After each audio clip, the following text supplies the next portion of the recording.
2019 तक आप कांग्रेस के साथ थे। I did not move with any bitterness. I just felt my party at that point in time failed me. Congress party से भी सवाल कोई पूछे कि आप कह सकते हैं Indira Gandhi ji was not an unapologetic Hindu. कभी किसी ने कहा तुम्हारा IQ लेवल तुम्हारे शू साइज की तरह है। फेक न्यूज़ के आधार पे someone threatened my daughter with rape. She was 10 years old. ये बात आपको भावुक कर देता है। अगर मैं किसी के साथ उल्टा सीधा देखती हूँ मैं बोलती हूँ, पर मैंने कभी वो समर्थन दूसरी महिलाओं से आते हुए बहुत कम देखा। नाम बदलने वाले कॉन्सेप्ट में आप बिलीव करती हैं? हम अपने धर्म पे लगे रहे, अधर्मी तो आप हुए। कई लोग ये भी कहते हैं कि प्रियंका को पद का लालसा, राज्यसभा का टिकट। आप मुझसे कहते थे बनारस चले जाओ, भारत बंद करना है, बनारस भाग जाते थे। प्रियंका चतुर्वेदी से कहा मध्य प्रदेश संभालो, मध्य प्रदेश संभालो, और फिर आप कहो कि ओ ये इतनी एम्बिशियस थी, इसको MP की टिकट चाहिए थी, and I worked hard for it. ये नहीं है कि मैं आकर बैठ गई यहाँ पे कुर्सी पे बैठकर आपके साथ इंटरव्यू कर रही हूँ क्योंकि I think I deserve to be interviewed. I have earned this place interviewed by you.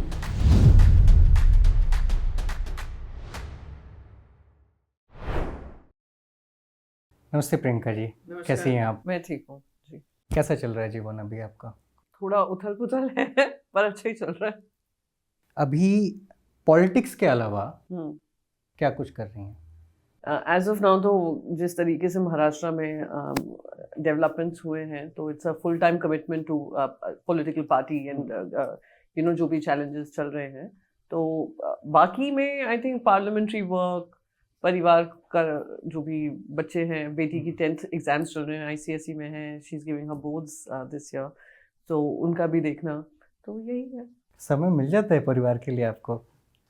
वो एक मिल जाता है। I try to take time out, और क्योंकि I am a very I would say introvert person off cameras, off my public life.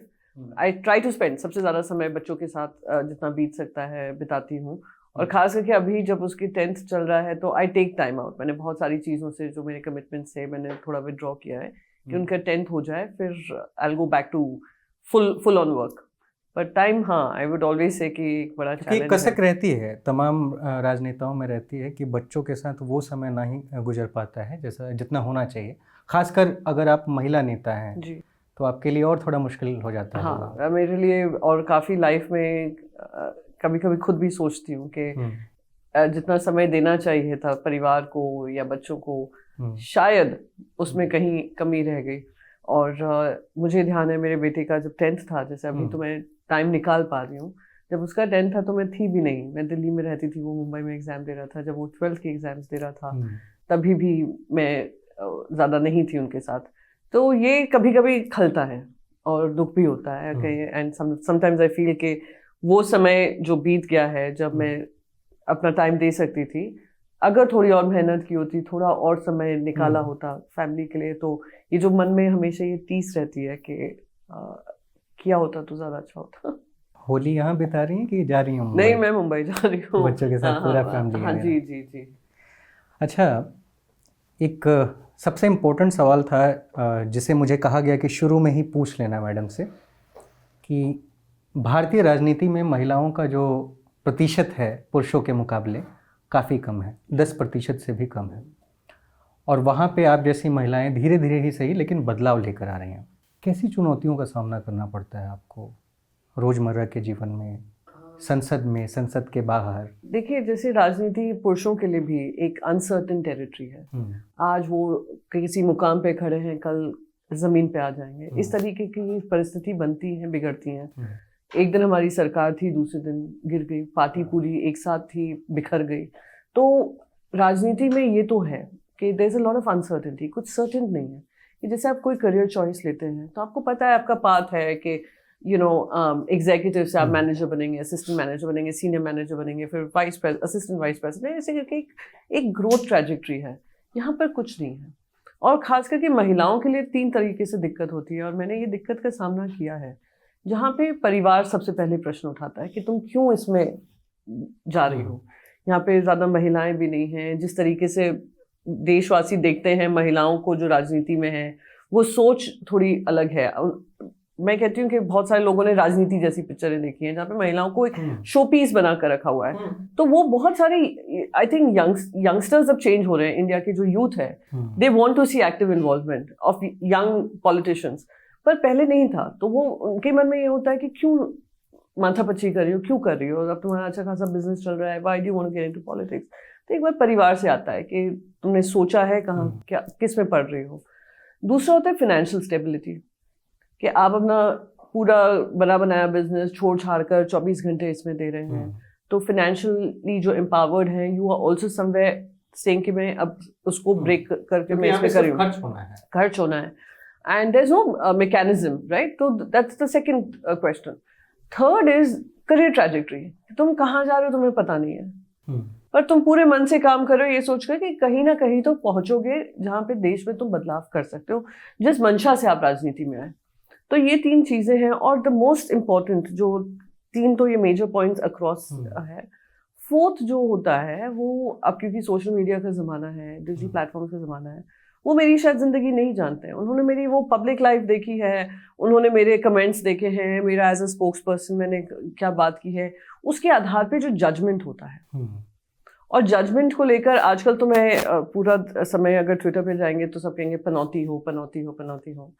तो ये भी देखा है। एक फेज ये भी देखा था जहां मुझे कहा अपॉर्चुनिस्ट है, ओवर एम्बिशियस है। एक समय ये भी होता था टेलीविजन पे जहां मुझे कहते थे आप तो पेज 3 पार्टी पर्सन हो, आपको तो पेज 3 सोसाइटी में जाना चाहिए, आप क्या राजनीति में कर रहे हो। कभी किसी ने कहा तुम्हारा IQ लेवल तुम्हारे शू साइज की तरह है। कभी किसी ने, तुम महिलाएं क्या जानती हो, क्रिप्टो क्या होता है, वेब 3.0 क्या होता है, तुम किस हक उससे बात करी हो, नॉलेज से। सो दैट फीलिंग कि महिला कंपीटेंट नहीं है, या महिला अगर जहां भी है वो किसी कॉम्प्रोमाइज करके आई है। मैंने किसी चीज से कॉम्प्रोमाइज नहीं किया लाइफ में, और वो जनता के बीच जाना, वो कहानी जरूरी है। ठीक, राजनीति पे आते हैं आप। 2019 तक आप कांग्रेस के साथ थे जी। कांग्रेस में कैसा एक्सपीरियंस रहा, इस पे पहला क्वेश्चन, और इसी में आप ऐड ऑन कर सकती हैं जवाब में कि छोड़ने के बाद अब आप जब दूसरी पार्टी में हैं तो कैसा लग रहा है। तो कांग्रेस में मेरा एक्सपीरियंस अच्छा ही रहा। यूथ कांग्रेस में से शुरुआत की थी, नहीं पता था कि मैं एक दिन ऑल इंडिया कांग्रेस कमेटी में मुझे काम करने का मौका मिलेगा। अपॉर्चुनिटीज़ मिली, पर अपॉर्चुनिटी को आप किस तरीके से उसको ढालते हो, किस तरीके से अपनी जिम्मेदारी निभाते हो, दैट्स योर सक्सेस स्टोरी। वो कोई छीन नहीं सकता। सो कांग्रेस में बहुत सारे लोगों के साथ काम करने का मौका मिला। Everything was going well except for one episode that happened with me. और कहीं ना कहीं मुझे लगा कि ये लाइन अब कहीं ना कहीं ड्रॉ करनी पड़ेगी कि आप महिला हैं, आप हम लोग बाहर जाकर सशक्तिकरण की बात करते हैं, हम कहते हैं महिलाओं को सुरक्षित माहौल मिलना चाहिए, और अगर आप अपने ही नेशनल स्पोक्स पर्सन की बात पे काम नहीं कर सकते हैं, and you brush it of by saying कि it's part of life, move on. It's not my part of life. I didn't sign up for this. I signed up कि जहाँ तुम काम कर रहे हो वहाँ पे तुम्हारा सम्मान बना रहे, और अगर कोई बेइज्जती कर रहा है तो आप उस पर कार्रवाई करें। और I moved on. I did not move with any bitterness. I just felt my party at that point in time failed me. कई लोग ये भी कहते हैं कि प्रियंका को पद का लालसा। आप मुझे बताएं, पद की लालसा, मैंने इतनी बार ये आरोप सुना है अपने ऊपर। राज्यसभा का टिकट नहीं मिला। आप कांग्रेस में आप किसी से जाकर पूछिए, और मैं ये ओपन चैलेंज दे रही हूँ, ओपन चैलेंज है, किसी से भी पूछिए। Unfortunately Gurudas Kamat ji passed away. I was working with him, I had the opportunity to work with him, and very senior leaders I worked with. आप उनसे पूछिए, प्रियंका ने कभी MLA की टिकट मांगी? प्रियंका चतुर्वेदी ने कभी MLC की टिकट मांगी? क्या प्रियंका संगठन में भाग भाग कर कह रही थी कि आप मुझे स्टार प्रचारक बनाइए? क्या प्रियंका चतुर्वेदी भाग भाग कर कह रही थी आप मुझे सेक्रेटरी बनाइए? जनरल सेक्रेटरी तो दूर की बात है, CWC तो और भी दूर की बात है। प्रियंका चतुर्वेदी एक ऐसी जिम्मेदारी उनको दी गई थी, स्पोक्स पर्सन तो दी थी, और वहां पे भी मैंने कहा था कि स्पोक्स पर्सन भी मैं चाहती हूँ 100 प्रियंका बने, एक ऐसा टनल बने जहाँ पे Priyanka moves on to something else, and बाकी हमारे संगठन में महिला, मुझे संगठन में काम करना था। और संगठन की जिम्मेदारी जो मुझे मिली थी वो एक कॉन्स्टिट्यूशनल रोल भी नहीं था। एक AICC कम्युनिकेशन कन्वीनर बना था, आप उनके संगठन के अगर बुक देख लेंगे, there is no role of a convener, it was created for me, it did not have any powers that way. There was a mental feeling that yes, you are above a spokesperson, which is fine. I have no complaints. But if you say, oh, Rajya Sabha मांग रही थी, MP मांग रही थी, ये मांग रही थी, वो मांग रही थी, that's all. Pure rubbish. And I say it with conviction because I can, like I said, challenge कर रही हूँ किसी ने अगर कहा होगा कि प्रियंका कुछ मांग रही थी. And I must tell you, मेरी बेटी 2 साल की थी जब मैं राजनीति में आई. 2 साल की थी. 10 साल I traveled the length and breadth of this country. Congress was not in power. Congress का बुरा लॉस हुआ था 2014 इलेक्शंस में. Congress was not in power. आप मुझसे कहते थे बनारस चले जाओ, भारत बंद करना है, बनारस भाग जाती थी. आप कहते थे मथुरा में जाकर प्रेस कॉन्फ्रेंस कर लो, मथुरा चली जाती थी. आप कहते थे बैग पैक कर कर्नाटका 3 महीने बिताओ, मीडिया की जिम्मेदारी निभाओ. प्रियंका चतुर्वेदी गई. प्रियंका चतुर्वेदी से कहा मध्य प्रदेश संभालो, मध्य प्रदेश संभाला. और फिर आप कहो कि ओ ये इतनी एम्बिशियस थी, इसको एमपी की टिकट चाहिए थी. तो बाकी जो ओवरनाइट आकर आप हेलीकॉप्टर कैंडिडेट्स बन जाते हैं, वो एम्बिशन उनका कम था. यही मैं पूछना चाहती हूँ. And I have no regrets about. I did meet good people. I got an opportunity to work with the best and I am happy about that experience. But if you tell me मैं किसी पद के लालच से गई, लालसा से गई, I think that is an unfair charge to me which I don't want to explain, don't want to get into. ये बात आपको भावुक कर देता है. करता है क्योंकि आप किसी के प्रिंसिपल्स या किसी के कैरेक्टर पे ये लालछन लगा रहे हैं. तो I think that's unfair. And the second part of my feeling is कि why should I not be ambitious? Why should I undersell myself? बिल्कुल.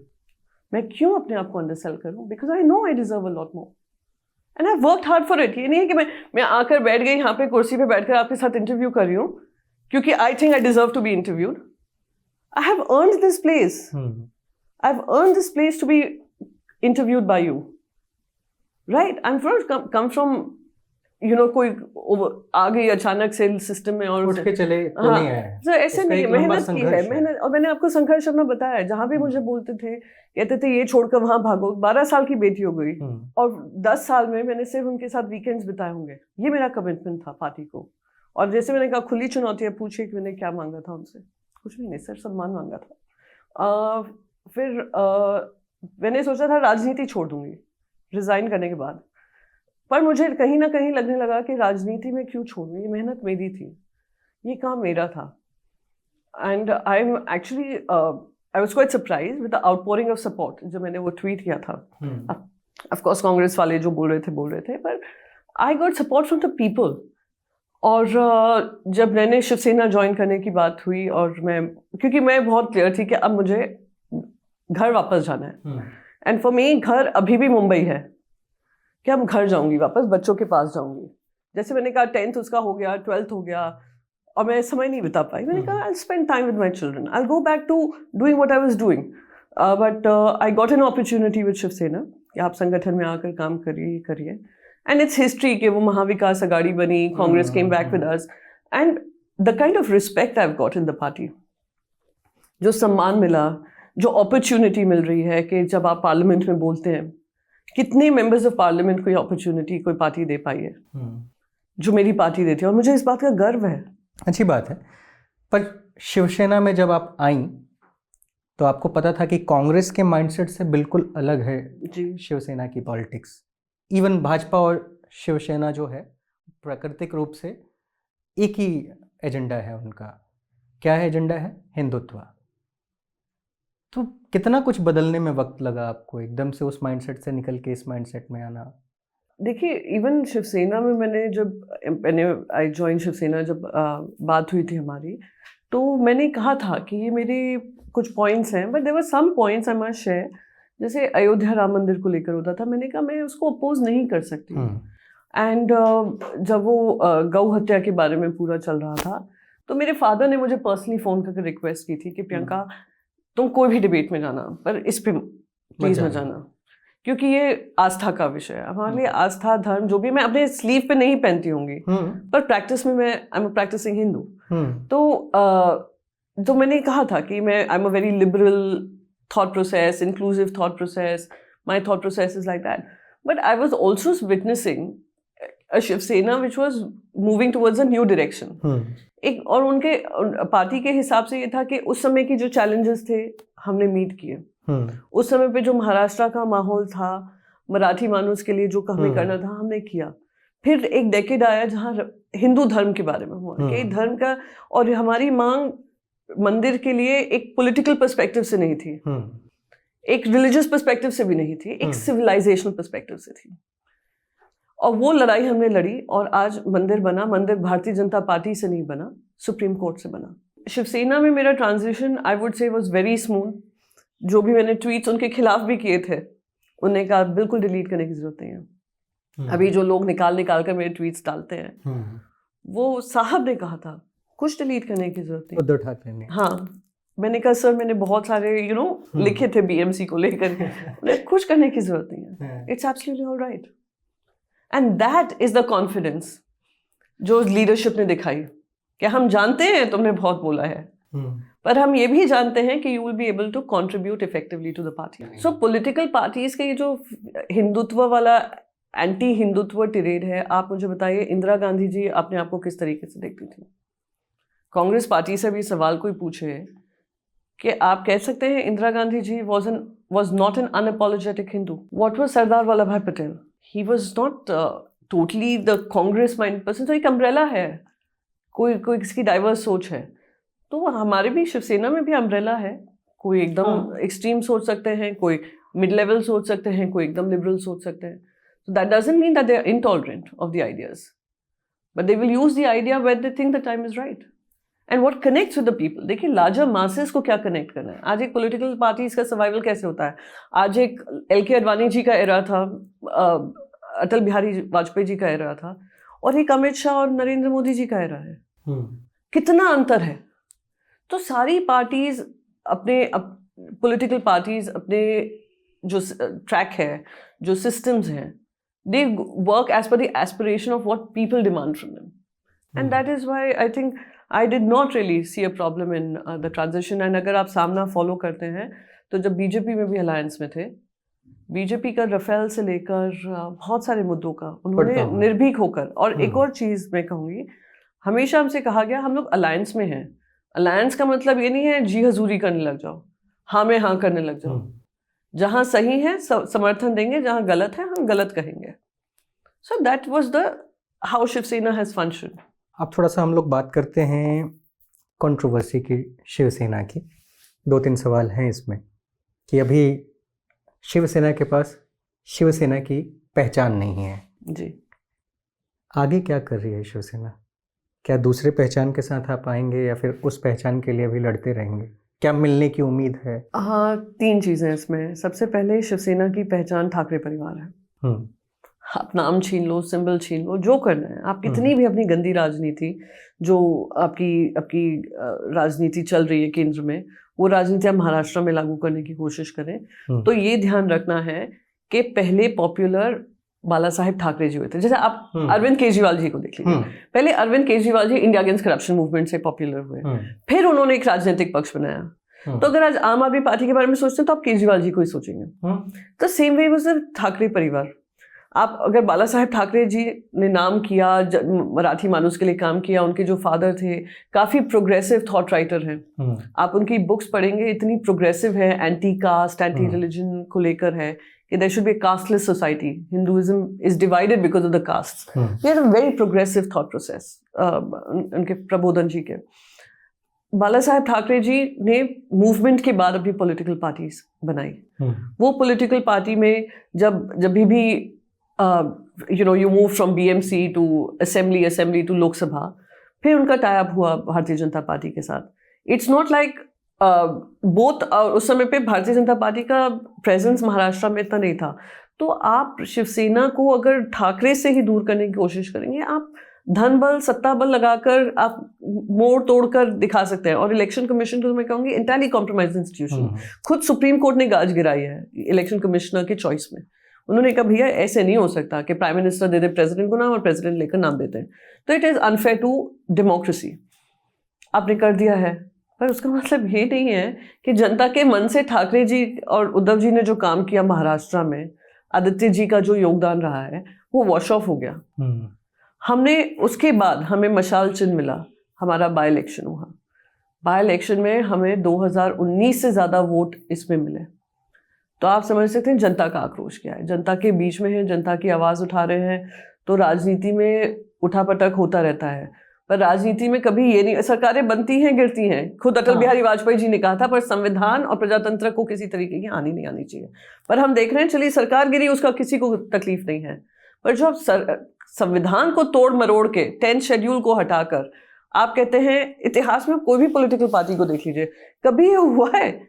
आज जैसे आप घर छोड़ जाएं गुस्से में, आपके 5 भाई बहन हैं, आप घर छोड़ जाए, आपके साथ 3 भाई बहन आ जाए, तो आप कहने लग जाए घर पर अधिकार मेरा है, क्योंकि 3 हमारे साथ हैं, बाकी 2 बचे हुए हैं, वो घर अब मेरा हो गया, और आप उन दोनों को हटा दें जिनके नाम में ओनरशिप नहीं कहूंगी, जिनकी जिम्मेदारी दी हुई है घर की।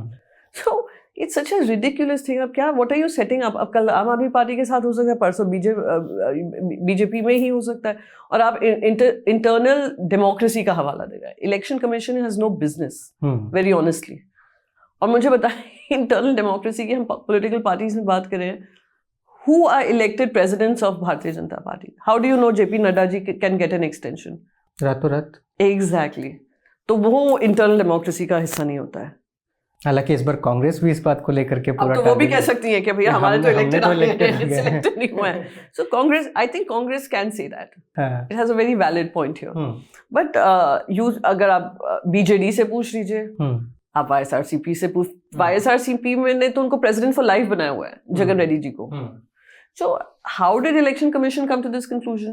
How could it bypass? पर चलिए, वो तो सुप्रीम कोर्ट में जारी है, और पूरी उम्मीद हमारी सुप्रीम कोर्ट से है कि कहीं ना कहीं वो ध्यान देंगे कि किस तरीके से कार्रवाई हुई है, और ये हानिकारक सिर्फ हमारे लिए ही नहीं है, आने वाले समय के लिए। एंड दिलचस्प बात ये है, लोकतंत्र के लिए भी सबसे बड़ा मुद्दा यही है। पासवान जी की पार्टी के साथ यही कि आपने इलेक्शन सिंबल्स फ्रीज कर दिए, दोनों पॉलिटिकल पार्टीज को अलग अलग नाम दे दिए। आज तक उनका केस सेटल नहीं हुआ। 2021 में शुरू हुआ था, हमारा 2022 में हुआ था, पर इलेक्शन कमीशन ने रातों रात ये दे दिया कि वो तो खैर आपके जैसे इंडिपेंडेंट लड़ भी नहीं रहे ना। उनके साथ ऐसा प्रॉब्लम है कि वो बेचारे हनुमान की भूमिका से बाहर ही नहीं निकलना चाहते हैं। That's a choice they have made. पर हमारे पास ये है कि हम ये बिगर लड़ाई लड़ रहे हैं। ये सिर्फ शिवसेना की प्रॉब्लम नहीं है, ये प्रॉब्लम आने वाले समय में किसी भी पार्टी के साथ ये लोग कर सकते हैं, और अगर आवाज नहीं उठाई तो 10th शेड्यूल के संविधान को ही दरकिनार कर देंगे। लेकिन मैम, ये पार्टी से अलग होने का मुख्य कारण क्या रहा एकनाथ शिंदे का? क्योंकि आपकी बात में भी शायद कभी हुई होगी पर्सनली, या फिर उद्धव जी की बात हुई होगी। नहीं, बातें तो आप ये घर छोड़ के कोई जाता है, लेकिन थोड़ा सा दुख तो रहता है ना। अरे वो तो बिल्कुल होता है। आज घर छोड़ने से पहले कोई अपना कारण तो बताता है, मैं किस बात के लिए दुखी हूँ। आप कहते हैं, अब देखिए 3 कारण बताएं कि आप कांग्रेस और बीजेपी के साथ, कांग्रेस और एनसीपी के साथ गए, तो मंत्री पद तो आपने ली। तो अगर दिक्कत थी तो आप मंत्री पद नहीं लेते, आप उसी समय अपनी आपत्ति जताते थे कि हम एमवीएच के खिलाफ। हाँ, एमवीए के खिलाफ है ना। तो आप तो पूरे बकायदा, आपने 1 मंत्री पद नहीं 3 मंत्री पद लिए, बकायदा काम किया। उस समय कोई दिक्कत नहीं आई। आप खुद दिल्ली आए थे कांग्रेस के साथ बातचीत करने के लिए, आप you were part of the inner circle. He was almost literally second in command.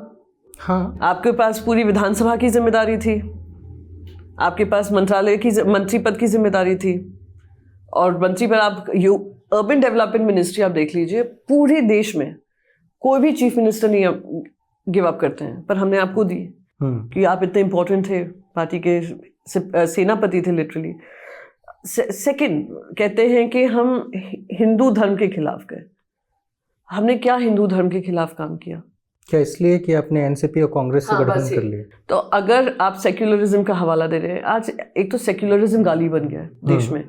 Secular word क्या होता है कि कोई फेवरेटिज्म, किसी के साथ भेदभाव नहीं, किसी के लिए अपीजमेंट नहीं। आप हमारा कोविड का कार्यकाल देख लीजिए, कहीं भी अगर कोई आरोप लगा सकता है कि भेदभाव हुआ या अपीजमेंट हुई, तो आप हमसे बोलिए।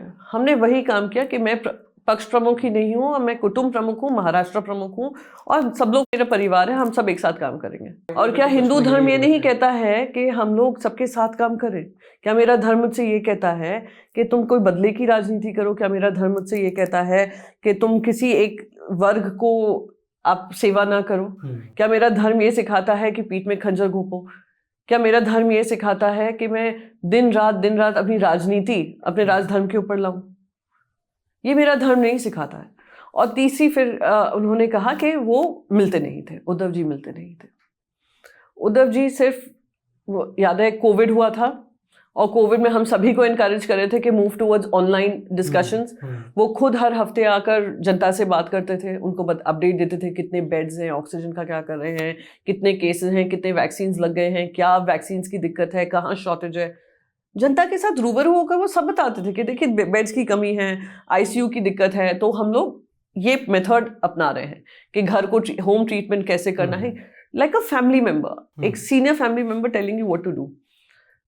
सबसे मिलते थे, बार बार डिस्ट्रिक्ट प्रेसिडेंट से लेकर सबसे बातचीत होती थी पार्टी में।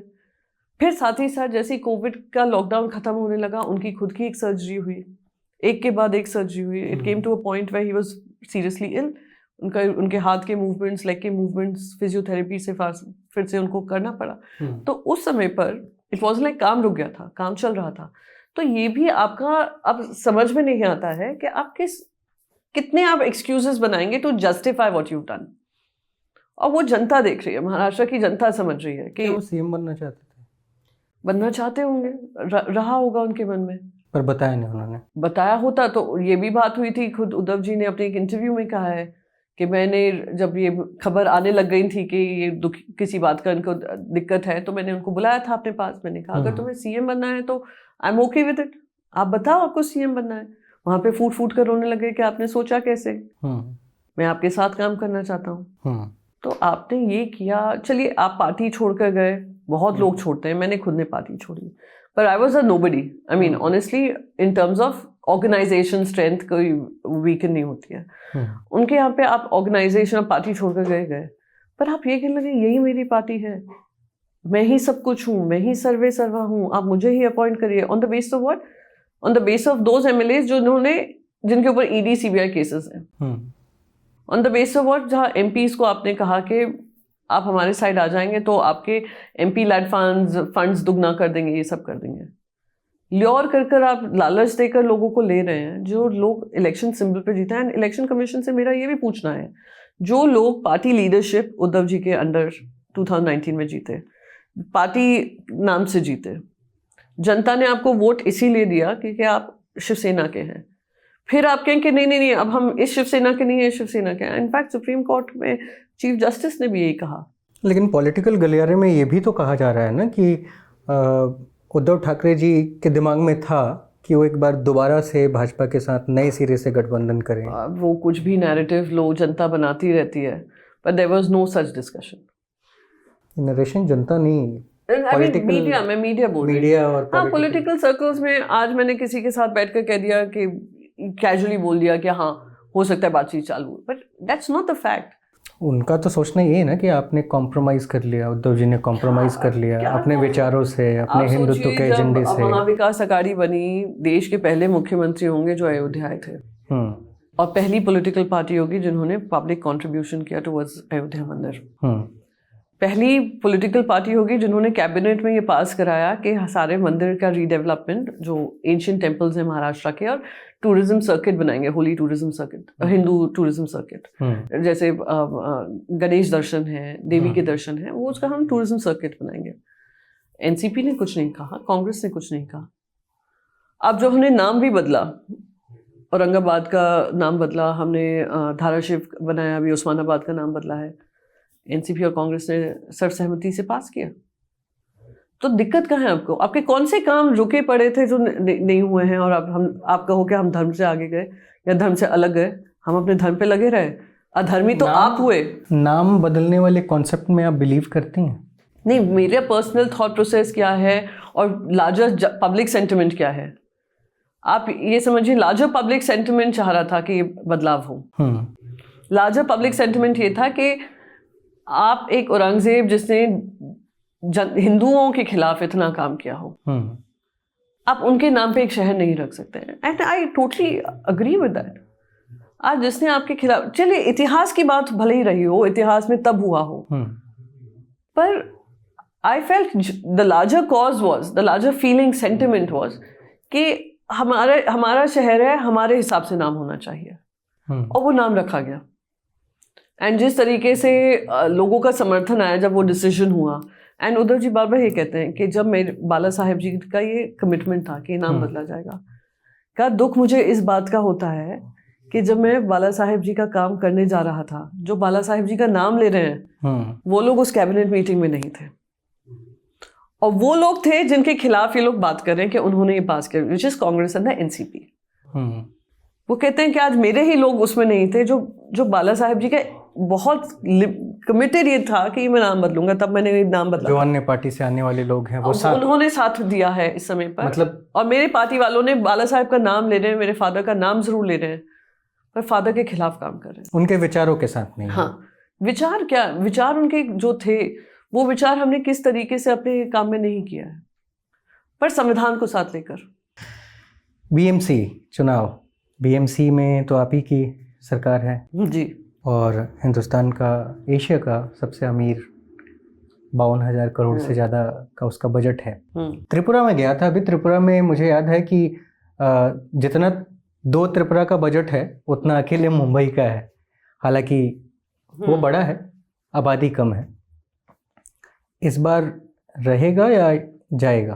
बिल्कुल रहेगा, बिल्कुल ही रहेगा, और मैं इस कॉन्फिडेंस से इसलिए बोल रही हूँ क्योंकि मुंबई की जनता भी, और जो अब बाई इलेक्शंस का भी आप मोड देखेंगे, mood of the nation polls देखेंगे, सबको ये फीलिंग है कि बिट्रेयल बहुत गलत हुआ, एक पॉपुलर पर्सन के खिलाफ हुआ, एक ऐसे जो कुटुंब प्रमुख की तरह थे उनके खिलाफ हुआ, समन जो मुंबई, आज पहली बार महाराष्ट्र के इतिहास में कोई मुंबई में पले बड़े जो पॉलिटिशियन है वो वहाँ के मुख्यमंत्री बने, उन्होंने मुंबई को समझा और मुंबई के लिए काम किया। आप देखिए बहुत तमाम प्रोजेक्ट्स वहाँ पे चल रहे थे। तो जनता का तो पूरा साथ है, और मैं आपको कहूँ, बार बार कहा जाता है 5 स्टेट बजट से ज़्यादा है, देश के 5 including Goa, Tripura, everything, Sikkim also, पर ये आज ये बजट का साइज इतना कैसे बढ़ा, क्वांटम कैसे बढ़ा? क्योंकि आपने जिस तरीके से इन्वेस्टमेंट भी किया, इन्वेस्टमेंट आप वहाँ बीएमसी स्कूल्स हैं, हम ऑफ कोर्स आम आदमी मॉडल की यहाँ पे बात करते हैं, दिल्ली में बात करते हैं, मैं आपको इनवाइट करती हूँ मुंबई में आइए, वहाँ पे आईसीएसई सीबीएसई पब्लिक स्कूल्स हैं, आईजी के भी पब्लिक स्कूल इंट्रोड्यूस किए हैं बीएमसी ने, जो कि सारी व्यवस्था फीस से लेकर सब स्ट्रक्चर फ्री ऑफ कॉस्ट है। And during Covid numbers increase substantially. Educational reforms देखेंगे, हमने ब्रिटिश हाई कमीशन के साथ टाइप किया कि गर्ल्स कैन प्ले फुटबॉल है, सॉकर ट्रेनिंग होती है, मार्शल आर्ट्स होते हैं, सब होते हैं। So it's a story which is not spoken about much, but people of Mumbai know it. तो we are very confident, right from, आप वाटर टैक्सेस देख लीजिए, बाकी सारे टैक्सेस देख लीजिए, इंडिया में सबसे ज़्यादा कम होंगे मुंबई में। आप इंफ्रास्ट्रक्चर देख लीजिए, जो कोस्टल रोड बन रहा है पूरा बीएमसी का प्रोजेक्ट है, और जल्द से जल्द खत्म हो जाएगा, बीएमसी का प्रोजेक्ट है। क्योंकि आज आपने इन्वेस्टमेंट्स इस तरीके से की और सेविंग्स इस तरीके से की कि आज एक महान बजट बना है। बीएमसी में आप लोग अलायंस भी करने वाले हैं क्या किसी से?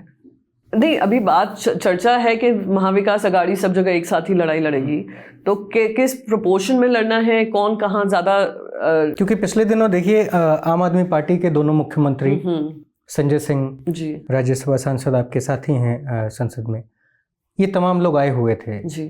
थोड़ा सा सिंपैथी भी थी, और बाकी अन्य क्या कारण होंगे ये तो आप ही बताएंगे कि हाँ कुछ अलायंस के लिए सोचा जा रहा है, साथ मिलकर लड़ने के विचार हो रहे हैं, या फिर वो मीटिंग क्या थी?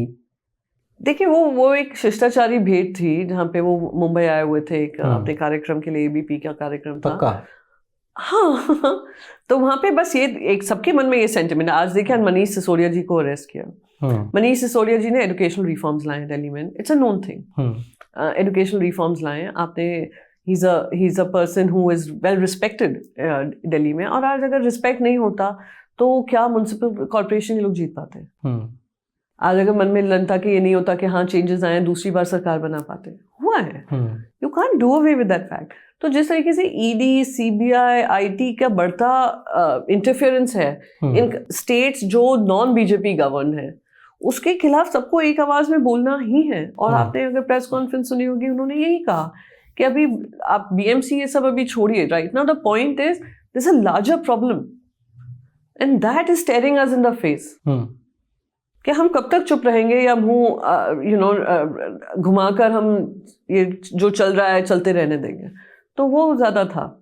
मतलब लोग एकजुट हो रहे हैं, होना, आई थिंक होना चाहिए, and it's not against the BJP. एक तो सबसे ज्यादा ये है कि हम बीजेपी को हराना चाहते हैं। हम बीजेपी नहीं, हम उस सोच को हराना चाहते हैं जहाँ पे आपको लगने लगेगा आप ही सर्वे सर्वा है। हाँ, लेकिन जब उस सोच की बात करती हैं तो लोग जुड़ाव तो उसी से महसूस करते हैं ना, भाजपा से। इंदिरा गांधी जी को भी धूल चटाई है। I mean with all due respect, वो वापस जीत कर भी आई है। जनता का विश्वास छूटा तो विश्वास बना भी। ये प्रजातंत्र है। और अगर आपके इंस्टीट्यूशंस एकदम फ्री एंड फेयर होते, आज वो क्यों सत्ता से गिरी थी उस समय पे? क्योंकि उन्होंने सबको कंट्रोल करने की कोशिश की। इमरजेंसी एक काला धब्बा है देश की राजनीति में, और वो सब सीखे। तो ये लोग इमरजेंसी नहीं लगा रहे हैं, पर माहौल तो ऐसे ही है। आपके इंस्टीट्यूशंस आपके कब्जे में है, किसी की हिम्मत नहीं है कि खिलाफ बोले। इंडस्ट्रियलिस्ट ले लीजिए आप, अगर कोई इंडस्ट्रियलिस्ट बोल भी दे तो अगले दिन उनके ईडी पहुंच जाते हैं। और इतना ब्रेजन है कि कहीं लिमिट ही नहीं, कोई सीमा ही नहीं है। अगर आपको इनको लगता है कि आपके घर में चोरी हुई है और इनने चोरी की है, तो उनके घर पे बुलडोजर चला देंगे, पता भी नहीं चलेगा कि चोर ये थे कि कोई और था। तो आप बुलडोजर जस्टिस को आप हा ही तालियां बज रही हैं, कॉन्स्टिट्यूशन को आप दरकिनार कर रहे हैं, लॉ व्यवस्था आप देखिए, आपके हमारे लॉ मिनिस्टर हों खुद, या हमारे वाइस प्रेसिडेंट हों, honourable respected vice president who are chairman of Rajya Sabha, वो जुडिशरी के कॉन्फ्लिक्ट में है।